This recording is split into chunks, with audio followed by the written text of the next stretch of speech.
Ngayon,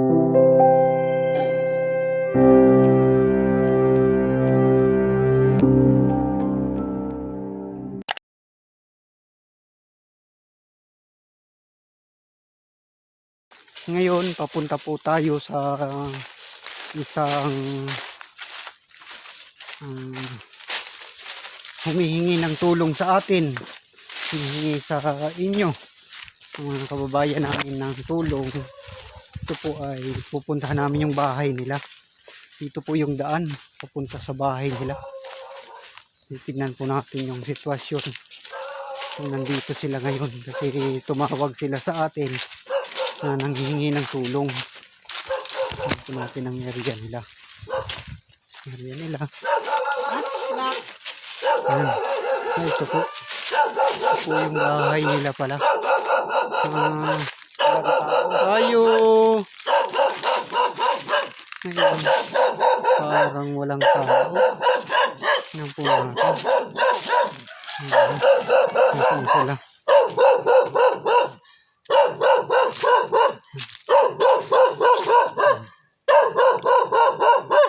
Ay nila. Natin.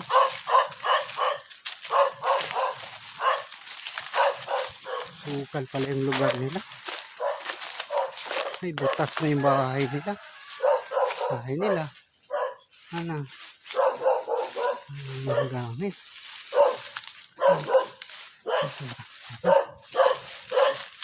Ay, butas na rin yung bubong nila.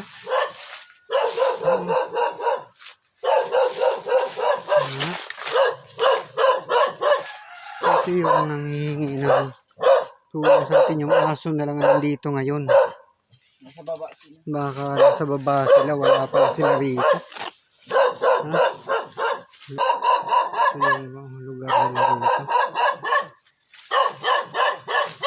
Wala pala sila rito, baka nandun sila sa baba. Doon na lang natin puntahan. Doon sa... Asan ba yun sila, Wing? Baka nandun sa baba, no? Sa baba. Doon sa... Baryo. Baryo, puntahan natin doon. Mabalik na lang kami. Sa pala rito.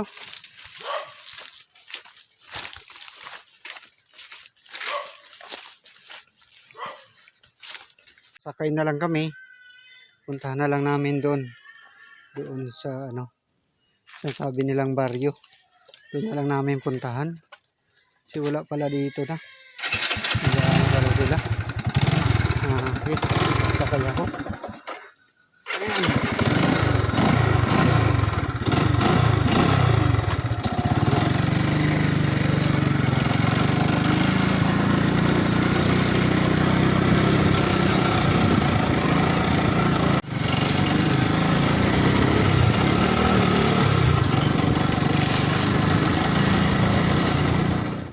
Magandang araw po mga matulunging Pinoy.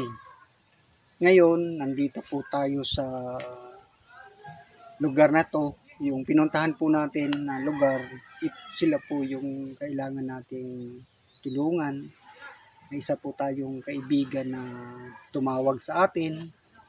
At ito nga, nandito ako ngayon dahil humihiling sila ng tulong at pakiusap sa inyong mga matulunging Pinoy. Kakausapin po natin sila kung ano man po yung magagawa nating tulong para sa kanila.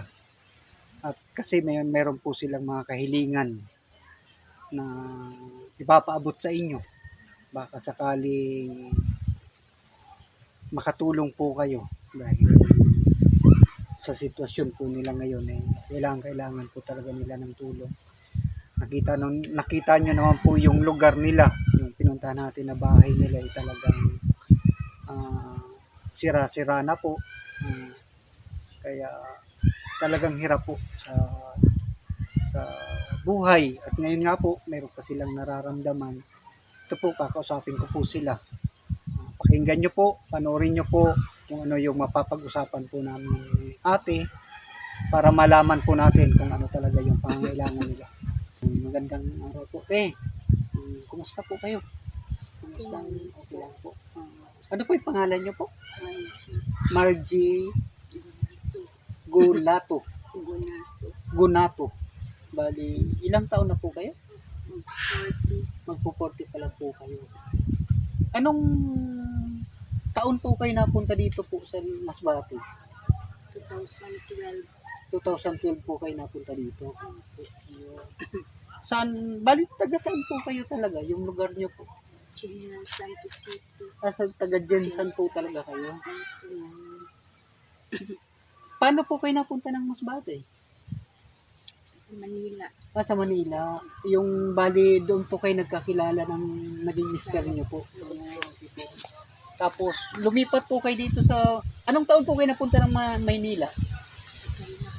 Anong taon po yun? Para at least malaman din ng mga kababayan natin. Mga ilang taon po kayo nun? Edad nyo? Pumunta po kayo ng Manila. 24 kayo nang pumunta ng Manila. Bumuwas. Tapos doon nyo nga po nakilala si Mister. Kaya, tapos anong taon naman po kayo pumunta ng Masbate? Yun ang ano po, 2012 na. Doon po kayo nakakita, sir. Tapos, yun, lumipat na po kayo dito. Dito na po kayo tumira. Tapos dyan po, doon po kayo tumira. Yung doon sa bahay, yung bahay na Sa yun. Bukid. Sa bukid. Tapos yung, ano nga po yung hanap buhay ni sir? Padaga. Pangingisda po. Nangingisda po sila. Mga kababayan po namin, ang naging trabaho po ng mister niya is mangingisda. Alam nyo naman po yung mangingisda, hindi naman po laging may huli. Minsan wala pong huli, minsan meron. Tapos minsan bumabagyo pa yung panahon, talagang hirap po talaga. Maganda lang kung okay yung panahon. At saka kahit po magandang panahon minsan, talagang hirap din po sa huli. Kaya ito nga yung po sitwasyon nila ngayon. Sige po, at ipagpapatuloy natin ang pag-usap sa kanila. Bali,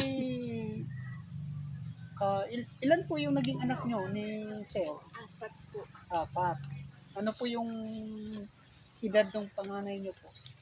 15. 15. Tapos yung bunso, 3 years old. 3 years old pa. Tapos, puro lalaki po. Puro lalaki. Mga yun po, puro lalaki po yung mga nila. Balik kayo ngayon, ilan nga po yung taon niyo? Ilang taon na po kayo? Magpo-40. 40 po. Magpo-40. Tapos, ano po yung talagang nararamdaman nyo? Kailan po nag-umpisa yung nararamdaman nyo? Yung nararamdaman nyo na yung sumasakit yung dibdib nyo, paano po nag-umpisa? Dito sa Ay, opo, sa dibdib nyo. Mga matulunging Pinoy, ang sitwasyon po ni Ma'am, ano po yung pangalan niyo nga po ulit? Margie. Ang sitwasyon po ni Ma'am Margie is meron po siyang breast, parang nagkaroon ng bukol sa dibdib niya. Tapos yun nga parang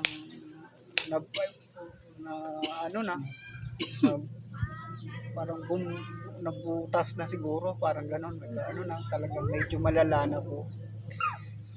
Ngayon, ano po talaga ang gusto nyo na pinakahiling nyo? Kasi hiling tayo ng tulong po sa kanila. Ngayon po, ang gagawin po namin, nakikiusap po kami sa inyo. Kasi sila po ang humihiling ng tulong. Tatanungin po natin sila kung ano talaga yung gusto nila. At yun nga yung nararamdaman kasi nila eh. Sige po, ano po yung gusto nyo pong hiling sa mga kababayan natin? sa akin lang po ay gusto ko lang po sa akin. Yun po yung gusto nyo. Bali, makauwi ng Johnson. Pagdilisan.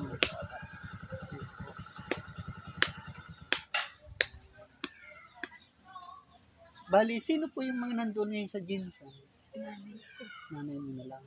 Kapapa, meron pa. Papa at saka nanay niya at saka papa niya yung mga matulunging Pinoy, ang gusto po talaga ni Ma'am Margie is makauwi po sa kanilang lugar doon sa Jinsan. Kasi nga po, wala po kayong kamag-anak dito po. Ano? Napunta po sila rito noong 2012 po yun. 2012 po silang napunta rito sa Masbate. Ngayon, hindi na po sila nakakauwi ng Jinsan. Tapos ngayon po, meron po siyang nararamdaman. Ito nga yung sa breast niya na may sabi nga malala na. Hindi na po namin talaga ipapakita sa inyo. Kasi yun nga, parang lumalabas yung tubig, yung ano yan. Kaya ang hiling po nila Margie, ni ate, is matulungan po natin sila na makauwi doon sa lugar niya sa Jinsan. Yun na lang pong hiling niya. Kasi tawag yan. Wala daw po kasi siyang kamag-anak dito. Tapos yung mga anak niya is maliliit pa, puro lalaki. Tapos yung panganay niya is 15 years old. Ang bunso naman niya is 3 years old pa lang. Yun po yung gusto niya, talaga mga matulunging Pinoy. Ang makauwi lang po siya. Kaso ang problema po is siyempre mula po dito sa Masbate, magbabiyahe po sila ng papunta ng Cebu. From Cebu to Dapitan or papunta ng Surigao. Kaya tawid po dalawang tawid po kasi ng dagat saka bago makarating po ng Jinsan. Ang problema is yun nga po, nabanggit namin kanina sa inyo. Nakita nyo naman yung bahay nila. Tapos si Sir, yung mister niya is pangingisda lang po yung hanap buhay. Hirap po talaga sa ngayon, sa sitwasyon ngayon. Alam niyo naman po ngayon ang pangingisda Talagang hirap po talaga. Ang hiling po nila is makauwi. Kaso ang mangyari pag uwi sila po sila, 4 na anak at sila mag-asawa, bali 6 po, kaya malaki-laki po ang pamasahe kasi malayo po talaga. Yun po ang inihiling namin ngayon sa inyo, na pakiusap na sana matulungan po natin silang makauwi, masahe, at kung yung mga tawag niyan, yung ibang tawag nito, yung extra money din syempre, para makarating po sila sa kanila, makauwi man lang po. Kasi nga po 2012 pa po sila dito, tapos 2023 na po ngayon. Ibig sabihin 11 years na po hindi nakauwi si Ma'am Margie sa kanila. Sige po, at kausapin po natin uli si Ma'am Margie. Yun lang po talaga yung gusto niya na makauwi sa inyo. Tapos yung mga bata po, nakakapag-aral pa po ba? Kahit pa paano po, yun po, nakakapag-aral pa rin po yung mga anak nila. Kahit hirap na rin po sa buhay, pero pinagsisikapan pa rin po nilang makapasok.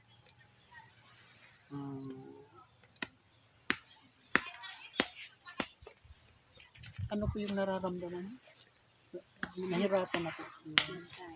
Mahirap na kayo kung sumasakit yung sa kabilaan. Opo, dito. Kasi yung dito minsan, yung manhid na siya. Nagmamanhid. Ano po yung mga nararamdaman niyo? Ano pa po yung nararamdaman? Marami yan. Hindi na ako maka-ayok pag ako na. Kaya, kapay na naman. Hindi, ano ka na, pag tumayo ka, hirap ka na. Yung mga tuhod mo, masakit na din. Dito, isa pa lang. Sumasakit. Tapos pa, kailan niyo po yan naramdaman nung umpisa? Nag-trabaho Doon yung nararamdaman. Nung una, wala namang bukol, wala. Kasi ang pagkaram ko, gatas lang yun. Para namumuo. Oo. Oo.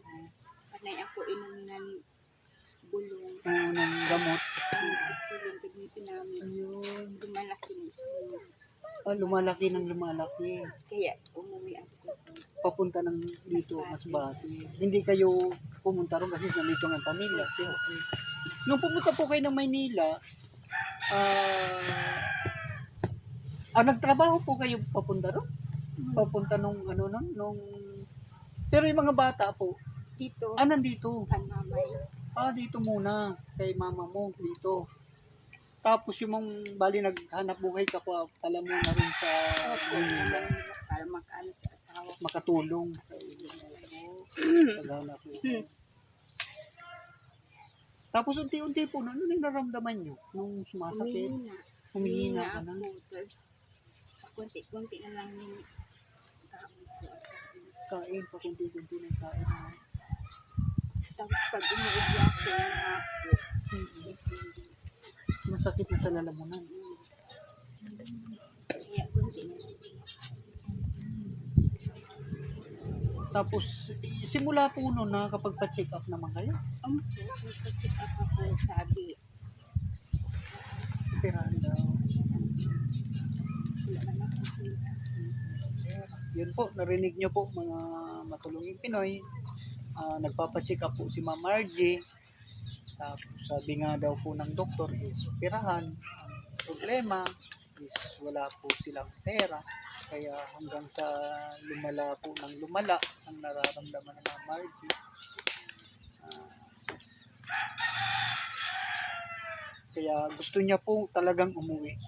Yun na lang po talaga ang pakiusap niya na makauwi sana.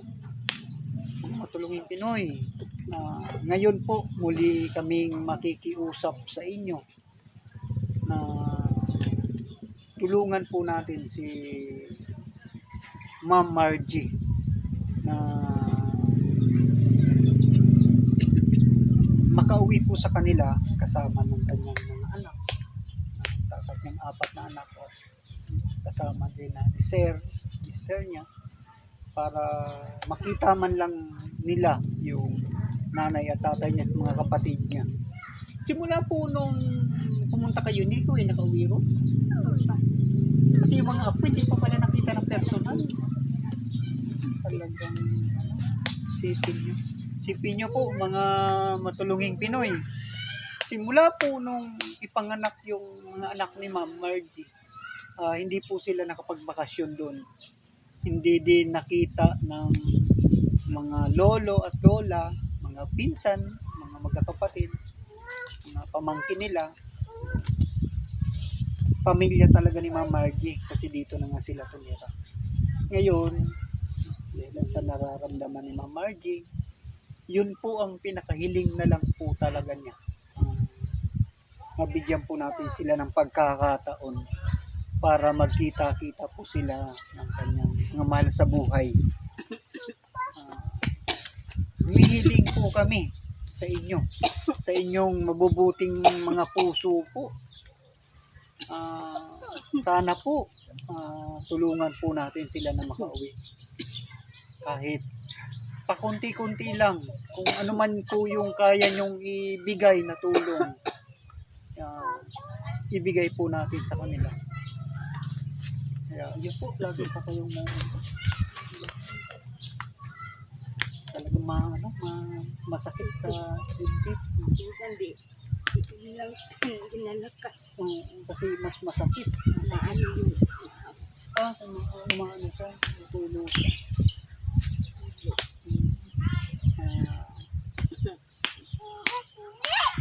Yung panganay niyo po ilang taon? 15. Yung pangalawa? 12 years old.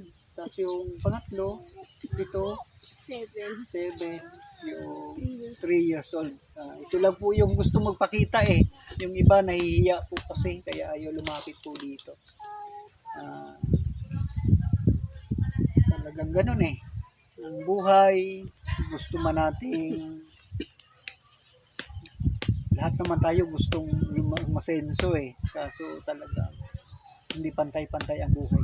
Parang daliri po eh. Magkakaiba po ang taas ng kamay natin. Mayroong magandang buhay tulad nyo po na may mga magagandang buhay. Mapalad po kayo. Tulad po naman nila ate na talagang hirap sa buhay. Ang hinihiling na lang po talaga nila is makasama ang mahal nila sa buhay.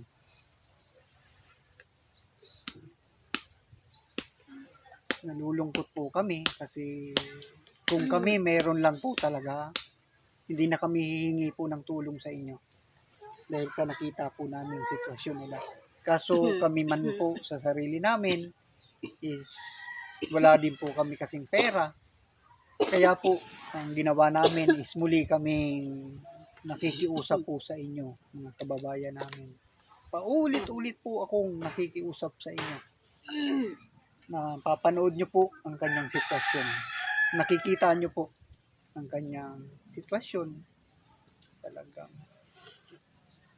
hirap na po si ate. Bigyan po natin ng pagkakataon na makauwi po si ate sa kanila.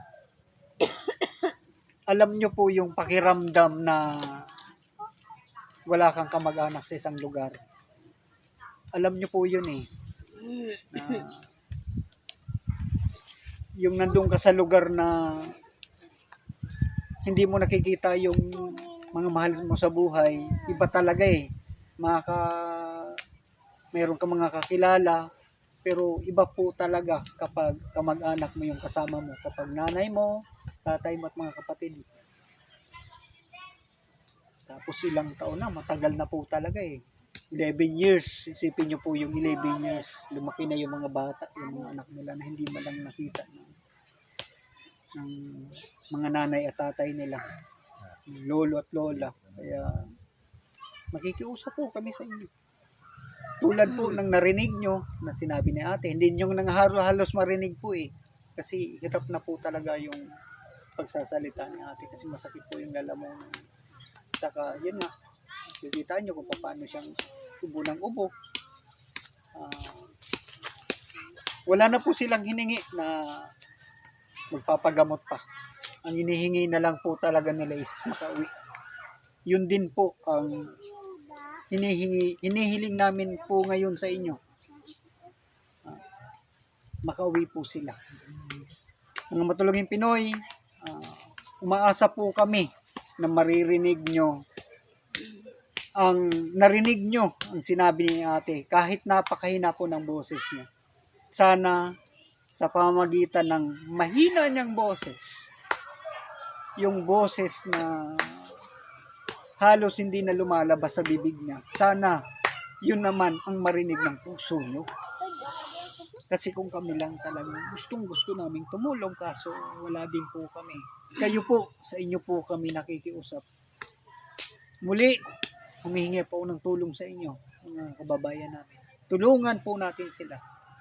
Ate, pasensya na po sa naging abala namin sa inyo. Pero talagang ganun eh. Kailangan namin makiusap sa mga kababayan natin.